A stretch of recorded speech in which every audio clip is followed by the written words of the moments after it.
തൃപ്പൂണിത്തുറ അത്തം നഗറിൽ നിന്നുള്ള ഓണപ്പതാക പ്രയാണം തൃക്കാക്കരയിലെത്തി. തൃപ്പൂണിത്തുറ നഗരാധ്യക്ഷ രമ സന്തോഷിന്റെ നേതൃത്വത്തിൽ തൃക്കാക്കരയുടെ അതിർത്തിയായ ചിത്രപ്പുഴ പാലത്തിൽ ഓണപ്പതാക എത്തിച്ചു.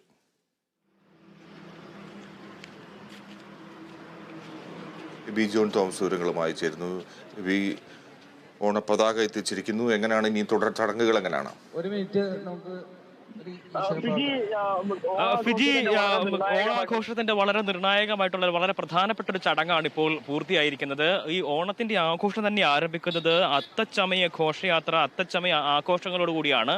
അതിന്റെ ഒരു അവസാനം എന്ന നിലയിൽ അത്തപ്പതാക താഴ്ത്തി അത്തപ്പതാക തിരിച്ച് തൃക്കാക്കരയിലേക്ക് കൊണ്ടുവരുന്ന ഒരു ചടങ്ങായിരുന്നു. അത് വളരെ വിപുലമായ രീതിയിൽ തന്നെ നടത്തുന്ന ഒരു ചടങ്ങാണ്, വലിയ ആഘോഷത്തോടു കൂടി തന്നെ നടത്തുന്ന ഒരു ചടങ്ങാണ്. പക്ഷേ ഇത്തവണ ഈ ആഘോഷങ്ങളുടെയൊക്കെ ഒരു മാറ്റി കുറച്ചുകൊണ്ട്, അത് കാരണം വയനാട് പോലുള്ള ഒരു ദുരന്തം നമ്മുടെ മുന്നിൽ ഉള്ളത് കൊണ്ടാണ് അത്തരത്തിലുള്ള ഈ വലിയ ഒരു ആഘോഷത്തിലേക്ക് പോകാതെ പക്ഷേ ആ ചടങ്ങുകൾ നടത്തുക എന്നുള്ള നിലയിൽ തന്നെ കാര്യങ്ങൾ ആ നിലയ്ക്ക് കാര്യങ്ങൾ മുന്നോട്ട് പോയിക്കൊണ്ടിരിക്കുന്നത്. ഇന്ന് രാവിലെ ഏതാണ്ട് ഒരു 10 മണിയോടുകൂടിയാണ് ഈ ഘോഷയാത്ര അവിടെ നിന്നും ആരംഭിക്കുന്നത്. അത് അത്തപ്പതാക താഴ്ത്തി അതിനുശേഷം ആ പതാകയുമായി തൃക്കാക്കര നഗരസഭയിലേക്കുള്ള ഒരു യാത്ര ആരംഭിക്കുന്നത്. അത് ഇവിടെ തൃക്കാക്കര നഗരസഭയിലെ അധ്യക്ഷയും ഒപ്പം തന്നെ മറ്റു കൗൺസിലർമാരും എല്ലാവരും ചേർന്ന് നിന്നത് ഏറ്റുവാങ്ങുകയായിരുന്നു. വലിയ മേളങ്ങളുടെയൊക്കെ തന്നെ ഒരു അകമ്പടിയോടുകൂടിയാണ് ആ ചടങ്ങ് നടത്തിയിരുന്നത്.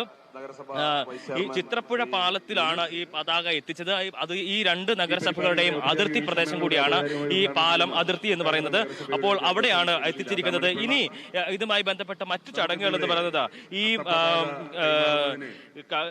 ക്ഷേത്ര, ഇവിടെ തൃക്കാക്കര ക്ഷേത്രമുണ്ട്. ക്ഷേത്രത്തിൽ ഈ പതാക എത്തിക്കും. അതിനുശേഷം ഈ ഓണാഘോഷ പരിപാടികൾ, അതായത് തൃക്കാക്കര നഗരസഭയുടെ ഓണാഘോഷത്തിനുള്ള പതാക ഉയർത്തുന്നതും ഈ പതാക തന്നെയാണ് ഉയർത്തുക. അതിനുശേഷമായിരിക്കും ഓണാഘോഷങ്ങൾ ഇവിടെ നടക്കുക. അപ്പോൾ ഈ ഉത്രാടം വരെ അവിടെ ഈ ഒരു ആഘോഷം നടന്നിരിക്കുന്നു. അതിന് ശേഷം ഓണത്തിന്റെ ആ പ്രധാനപ്പെട്ട തിരുവോണ നാളിലുള്ള ആഘോഷങ്ങൾ അത് ഇവിടെ ഇന്ന് ആരംഭിക്കുകയാണ് എന്നുള്ളതാണ്. അതാണ് ഈ പതാക ഘോഷയാത്രയും അത് ഏറ്റുവാങ്ങൽ ഉൾപ്പെടെയുള്ള ചടങ്ങുകളെല്ലാം തന്നെ വ്യക്തമാക്കിയിരിക്കുന്നത്. അതനുസരിച്ചുള്ള പരിപാടികളാണ്, വിപുലമായിട്ടുള്ള പരിപാടികളാണ് നടന്നുകൊണ്ടിരിക്കുന്നത്. ഫിജി,